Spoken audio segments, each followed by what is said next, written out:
Avui fa 50 anys difícilment hauria pogut presentar aquesta sèrie de vídeos. Ho hauria hagut de fer amb el consentiment del meu pare o el meu marit. Tampoc m'hauria pogut divorciar, no me n'hauria pogut anar de viatge lliurement o no hauria pogut prendre pastilles anticonceptives. Avui el que diuen molts homes a internet és que la bretxa de gènere ja no existeix, cosa que impacta directament en la percepció dels joves. A Espanya, un de cada 4 homes d'entre 15 i 34 anys creu que la violència masclista no existeix i que és un invent ideològic, una dada que per cert s'ha doblat els últims 4 anys. De fet, les dones, algunes de les llibertats més bàsiques, no fa ni un segle que les hem aconseguit i alguns drets encara no els exercim completament. Per exemple, per la mateixa feina, una dona encara cobra un 16% menys que un home.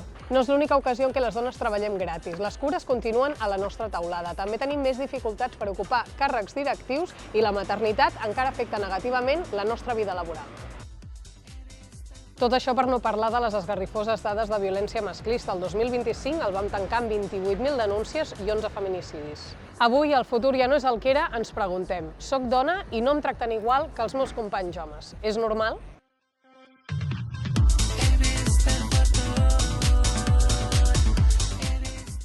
Fa un moment m'explicaves, jo per exemple vaig anar al col·le tot nenes, però després tu sí que vas tenir l'oportunitat d'estudiar i llavors ja estàvem barrejats, no? Explica'm una mica com va ser això. Sí, quan vaig començar... Digues. Quan vaig començar, suposo que no me'n recordo, però als 6 anys i així, anava a una escola que era just davant de casa i érem tot noies, allà no hi havia ni un nen. Però després, quan ja hi havia l'oportunitat d'estudiar, havies d'estudiar o batxillerat, que era per si volies fer una carrera, o comerç, que era per anar a un despatx, que estudiaves mecanografia, taquigrafia i tot això.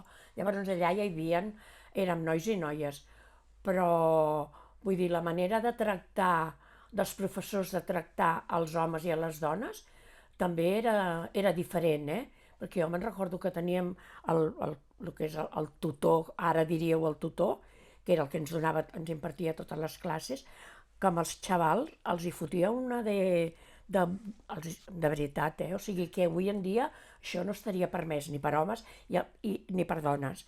I a les dones això no, et podia renyar, et podia tal, però no. El que passa és que jo vaig estar estudiant en un col·le concertat de monges, llavors nosaltres teníem uniforme. Llavors, com des de molt petita, des de, crec que als 3 anys, hi havia una diferència de els nois porten pantalons, les noies porten faldilla. I sí que en algun moment, com vas creixent, comences a jugar i de sobte és com no pots fer volteretes perquè se't veuen les calces. Llavors, no recordo això exactament quan va ser, però sí recordo com aquesta experiència de ha arribat un punt en què, no sé, soc flexible, m'agrada com ser atlètica, fer salts, fer coses i de sobte, és que se'm veuen, com m'agafo la faldilla perquè no se'm veuen, em portaré uns pantalons per ficar-me sota, llavors com ser des de molt petita, molt conscient de que hi havia una diferència de que no podia jugar de la mateixa manera que podien jugar els nois. Sí, a mi una cosa que em va estranyar molt quan vaig començar medicina és veure que a la classe era un entorn absolutament feminitzat, no? El percentatge de noies de la meva classe potser no era tan alt com altres anys, que havia arribat a ser del 70-75%, el meu potser era un 60%, però era curiós veure com el rol de la figura del professor moltes vegades eren homes, o per exemple com els caps de servei dels hospitals avui en dia les pràctiques continuen sent espais, entorns molt masculinitzats, i passa el mateix per exemple amb infermeria, que dius, ostres, és que hi ha pocs col·lectius que siguin tan feminitzats com el d'infermeria i tot i així es comencen a revertir totes aquestes dinàmiques, però crec que encara preval molt la figura de poder que sigui com la masculina. O sigui, encara que són molt menys en el total del sector, són els que ocupen els càrrecs de responsabilitat. Exacte, i a mi això m'ha fet reflexionar molt perquè penses, ostres, tu, és que a nivell probablement d'igualtat social hem millorat moltíssim de discriminació, potser més com institucional, i crec que els homes han fet una feina molt ben feta de fer un pas enrere, no? de fer un pas enrere als seus privilegis i deixar-nos pas a les dones, però crec que hi ha una feina que hem de fer com a col·lectiu de dones de fer un pas nosaltres endavant per ocupar aquests espais. I això potser ho podem relacionar amb moltíssimes coses, de sentir-nos nosaltres validades per fer aquest pas, de compaginar-ho després amb altres coses com el que és les feines a casa o la família o el que sigui, que potser no és que no vulguem, si és que no podem, però vull dir, que estem bé, però que hi ha moltes coses a fer. Tu vas pensar mai, a mi m'agradaria estudiar tal i dedicar-me a no sé quina carrera, no sé quantos, o tu tenies molt clar que el teu camí era casar-te, tenir fills, ajudar a qui toqués? Jo, el primer que jo tenia moltes ganes, això sí que no et sabria explicar per què, només tenia ganes d'anar-me'n a treballar. Tenia ganes de tenir, potser em pensava jo que llavors tindria una llibertat o no sé, però només me'n recordo que tenia moltes ganes d'anar a treballar, volia anar a treballar i després ja sabies que després de treballar, si coneixies amb això, vull dir, el teu fill era casar-te, tenir fills i tot això. És que saps què passa? Que era una època que no et plantejaves tantes coses de dir, oi, doncs això no em sembla bé o això, o sigui, no, vull dir, tenies una educació, almenys, jo parlo per mi, tenia una educació que, vull dir, tot ho trobaves bé, després, a mesura que t'has fet gran i has anat podent pensar per tu mateixa, perquè és veritat, vull dir, com aquell que diu, no és que et planifiquessin el casament ni de bon tros, però vull dir, el meu pare, jo venia a viure a casa dels meus sogres quan em vaig casar, i el meu pare, allò, era una cosa com normal, tu, para esto. Ai, no sé. Crec que no. O sigui, com no ho he pensat molt, sí que, no sé, els meus pares sempre m'han dit com no, tu arribaràs on vulguis, però sempre hi ha hagut una part de ho hauràs de demostrar, no? O sigui, jo què sé, jo he estudiat una carrera però estava estudiant una segona també i els meus pares era com millor 2 carreres que una, millor 2 màsters que un, llavors com sí, els meus pares igual sí que m'han donat molt de suport i m'han dit arribaràs on vulguis, a mi m'ha costat molt més veure-ho, però sempre ha passat des de hauràs de demostrar, hauràs de ser millor que tota la resta, hauràs de tenir més estudis, hauràs de saber més i home, això és com una mica lleig perquè crec que generalment als homes no els hi passa tant, crec que ara mateix ho he abandonat una mica, amb la idea d'arribaré a certs càrrecs, no perquè no vulgui o perquè no em vegi capaç, sinó perquè també he entès que igual no és el que vull o el que necessito fer, perquè no necessito competir amb altres dones ni necessito competir amb altres homes. Si arribaré, ho intentaré i destinaré el temps i energia que cregui que vegi convenient per mi, per la meva salut mental, per la vida que vulgui anar fent fora de la feina, però tampoc veig la feina com l'únic motiu d'èxit. És que el meu cas, repeteixo, crec que és bastant excepcional perquè és que jo a casa meva pràcticament és un matriarcat. Vull dir, la meva àvia és el gran referent i al voltant d'ella doncs, hem orbitat una mica tots plegats i és que clar, jo crec que és molt més fàcil projectar-te veient, o sigui, acceptant rols d'autoritat quan tens referents i com més propers millor. I a casa meva la veritat és que tinc la gran sort que són donasses, tant la meva mare com la meva àvia. Vosaltres, quan heu projectat el futur, més enllà de les qüestions personals de si voleu ser mares o no, heu tingut espai per qüestionar-vos si voleu ser mares o no? O sigui, us heu projectat sempre i necessàriament sent mares de família? Heu hagut, creieu, de combatre, si no volíeu, una mica aquest camí que sembla que la vida, no?, històricament ens ha definit?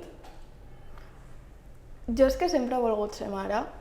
Sí m'ho he arribat a qüestionar i he determinat que realment sí que volia, però sí que és veritat que des de petita jo volia i sempre m'havia imaginat com tenint una família, tenint un parell de fills, potser filles, més que fills també, perquè com la meva història familiar és que totes les dones, almenys del meu entorn familiar, així una mica més proper, amb tieta, àvia i tal, han tingut sempre 2 dones, 2 noies, llavors com m'imaginava també, doncs això, tenint 2 filles. Sí que en algun moment m'ho vaig deixar de plantejar i vaig pensar que no seria mare, però per tot el tema més climàtic i de context històric, polític, social i econòmic i climàtic en el que estem. Ho vaig deixar de pensar amb tot o sigui, quan vaig començar a informar-me més sobre la crisi climàtica i vaig pensar que jo no volia portar a un fill o una filla en aquestes condicions. Que és veritat que és curiós com jo des de petita he imaginat tenint fills i no sé, suposo que també té molt a veure amb jugar amb joguines, amb muñeques, amb nines, mentre que els nois no ho feien, no? Suposo que això té bastant a veure. No, jo volia ser mare, això sí, i a més, sí, volia ser mare. I a més, vull dir, així que em vaig casar, la primera regla, això, no sé si ja ho veureu, o què, potser ho tallem. la primera regla que em va venir, després de casar-me, estàvem de viatge de nuvis i jo em vaig posar a plorar, perquè ja vaig pensar que no podria ser mare. O sigui, imagina't com tenies inculcat tot això a dintre del teu cap. Jo és una cosa que em plantejo, però que tampoc ha estat una cosa fonamental, no? Al voltant de la qual he pres les meves decisions vitals. No ho sé, hi ha molts factors a tenir en compte, crec, que fan molt complicat que puguis plantejar-te la maternitat, jo crec, com ho feien les nostres àvies. Per exemple, la meva àvia va tenir fills amb 23 anys, que jo en tinc 24, i és una cosa que no em puc ni imaginar. I és el que explicava, és que l'accés a l'habitatge, les possibilitats de que una sola persona es pugui fer càrrec del que és el sou, o sigui, que entrin el material econòmic dins la casa, és que ara mateix és molt complicat. O sigui, jo vaig plegar de treballar, però és que no volien dones casades. O sigui, jo treballava al gremi de forners i allà dones casades, tu et casaves i a tu et donaven el finiquito. O sigui, no volien dones casades. Homes sí, però dones ja no volien. Això l'any 70, el 1970. Ostres, o sigui... Això. Vale. O sigui, tu vas acabar els estudis de comerç, vas anar a treballar al gremi de forners i quan et vas casar et van fer fora. Sí, bueno, jo ja me n'anava... Bueno, ja ho sabies. Sí, tu sabies que et casaves i allà ja no era jo sola, vull dir, quan et casaves ja no... Vaja. Clar, això em dius als 70 que et fessin fora la feina, bueno, que et vas casar. Sí. Per tant, això vol dir que tu encara, una època de creixement teu, encara era sota la dictadura. Sí, clar, llavors, sí. Franco em sembla que va morir el 75. 75. Llavors, tu encara recordes viure sota alguna de les imposicions o prohibicions a Franco respecte a ser dona, per exemple? Moltes. Pensar que no et podries divorciar mai, que no podries fer servir anticonceptius, necessitaves el permís, per exemple, del teu pare? No, jo et puc dir que un cop casada els meus fills estaven... O sigui, jo no podia tenir els meus fills al meu llibre de família, m'entens? Jo tenia que demanar permís per si jo volia anar a treure diners, encara que la compta estava a nom de tots dos. Havies de demanar permís i jo agafar el meu fill i anar-me'n amb l'avió, tenia que demanar permís al marit. O sigui, però no jo, vull dir, era tot com estava muntat així. Vull dir, demanar permís, tu com a dona, no eres ningú. Justament aquest any és el 50è aniversari de les Jornades Catalanes de la Dona i del 76, i és esfereïdor veure les reivindicacions d'aquella època. És que te n'adones que això fa 50 anys només i que demanaven que es despenalitzessin coses com l'avortament, com el divorci o l'adulteri femení, evidentment, perquè el masculí no estava penalitzat. És que se n'anaven a la presó, és que és una cosa molt forta. O, per exemple, la propaganda de l'anticoncepció. La propaganda ja podien, saps? I dius, mare de Déu, el que hem avançat i que moltes vegades no ens fem el càrrec, jo crec, dels drets que podem gaudir nosaltres gràcies a tota aquesta lluita que va haver-hi prèvia. Jo, quan els fills es van fer grans, llavors sí que el meu cap ja va veure que hi havia coses que vull dir que les feies i que no les tenies que fer. El que passa que llavors és una contradicció amb el teu interior, perquè el teu interior et diu que vols fer una cosa, però el subconscient et va dient no, perquè això no està bé, perquè això no està bé, i llavors és una mica de lluita.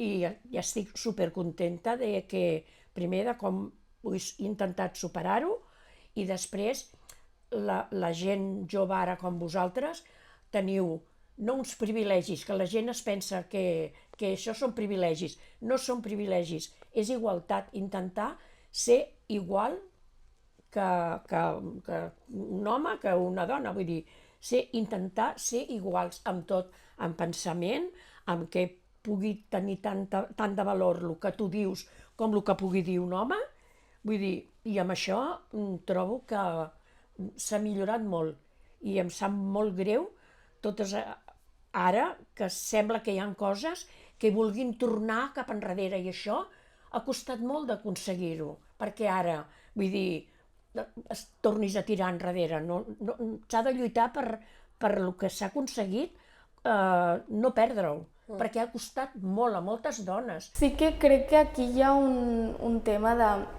que el feminisme va començar com algo de base i un moviment de carrer i les dones sortint, i al final això, quan ha aconseguit arribar a les institucions, s'han apropiat d'aquests discursos i d'aquestes paraules sense realment fer massa cosa. Llavors ha arribat un punt en què la gent també crec que està com cansada d'escoltar el feminisme i suposo que molt més els homes, de res és suficient, mai són suficients, no ho estan fent prou bé, quan realment sí que hi ha hagut certs canvis, i jo crec també com no s'ho haurien igual d'haver pres com algo personal i haver entès que al final es tracta de temes estructurals i que d'un sistema que ha de canviar. O sigui, hi ha una pressió social per aconseguir la teva vida ideal i la que ens han dit que hauria de ser la nostra vida, que és massa gran, que al final doncs, tothom està cansat i el més fàcil ha sigut anar en contra del que no està funcionant, que no està funcionant doncs, el feminisme institucional no està funcionant, l'antiracisme institucional no està funcionant. No que les teories feministes o antiracistes no estiguin funcionant o no siguin bones, sinó que quan això ha arribat a les institucions i s'han agafat els discursos però no res material, llavors la gent s'ha cansat. Crec que tenim discursos molt recremats i que potser hauríem de... O sigui, també s'hauria de fer una feina de repensar-nos, de dir, bueno, i ara actualitzar-nos una mica en les idees, no? Per dir, potser aquests mateixos discursos d'abans, adaptem-los en el moviment actual. Per exemple, una altra cosa que has dit que estic completament d'acord, penso que des del feminisme més hegemònic de la dona blanca benestant, potser a les nostres bombolles ens pensem que tot està molt bé i hem aconseguit molts drets, no? Però crec que hi ha moltíssimes lluites pendents encara de col·lectius més marginals, com poden ser les dones lesbianes, les dones trans, les dones racialitzades. És que tots aquests feminismes també hi han de ser i també hem de voler que hi siguin.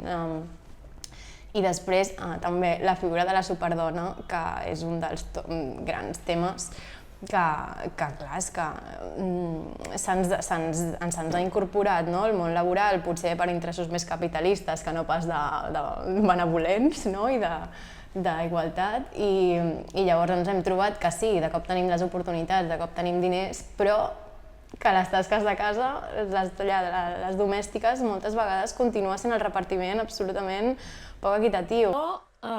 D'una cosa m'arrepenteixo, que jo vaig tenir tinc dues filles i un fill, i el fill no el vaig educar igual que les filles, i això ho reconec i em sap molt greu.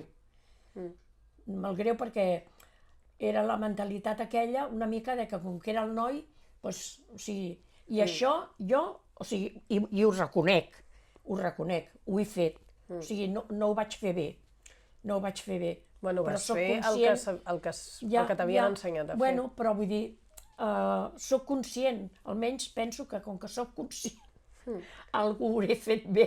Bueno, que ara ho faries d'una altra manera. A mi el que em preocupa no és que hi hagi gent que es vulgui dedicar a fer les tasques de la llar. És a dir, que hi hagi... El que a mi em preocupa, per exemple, de models com les Stratwives o de gent que digui no, és que la meva decisió vital és quedar-me a casa i cuidar dels fills. A mi em sembla magnífic. A mi el que em preocupa és que es relaciona l'estrat amb les wives, o sigui que sempre hagi de ser una wife aquest rol, saps? O sigui, que hi hagi homes que també es vulguin dedicar a la llar no em semblaria tan, saps? Com no em seria tan problemàtic. Llavors, crec que és això, crec que com a societat el que hem d'intentar és que cadascú pugui desenvolupar el seu model de vida de la manera que triï lliurement i voluntària. El que no pugui ser és que vegis doncs, gent abocada a fer coses que potser hagin de fer renúncies pel seu gènere i no tant com pel que realment voldrien fer. Ja que donaríeu a una noia avui en dia de 11 a 12 anys que ha d'encarar el que li ve. Si vosaltres ara tinguéssiu aquesta edat, què us agradaria saber? Tenint en compte una mica tot això que heu dit, que el seu context no és el mateix que el vostre, que vosaltres per la vostra edat sou d'una generació que a l'adolescència us va enganxar rodejades de dones molt empoderades, igual que no és el mateix que la meva, que la de les nostres mares. Jo diria ocupa el teu espai, o sigui, no sé, com... Crec que és algo que potser les noies de 11 a 12 anys ara mateix necessiten, que jo també hagués necessitat realment, de no molestes, no per ocupar el mateix espai que ocupa un home, no ho estàs fent bé, al contrari, ho estàs fent bé, tens dret a ocupar espai, tens dret a cridar, tens dret a dir no, això no em sembla bé, tens dret a dir que no si no vols fer una cosa i endavant, i busca referents. I si no els tens, sigues tu la teva pròpia referent o busca referents a les teves amigues. La cosa que et volia demanar per acabar és si tu ara poguessis enganxar una nena de 12 anys, quin missatge li voldries donar? Que no es deixi avassallar per ningú. Jo li diria que sigui molt valenta, que pensi que és capaç de fer tot el que es proposi, de base, i després que en cas de que tingui dubtes o que no es vegi capacitada per fer alguna cosa, que busqui xarxa, que és exactament, ens hem solapat una mica, però que hi ha un munt d'oferta, diguem, cultural d'associacionisme, de caus, d'ateneus mateixos, vull dir que hi ha moltíssimes opcions per poder créixer i desenvolupar-se en un entorn més acollidor, segur, i doncs això, que lluitarem per ella.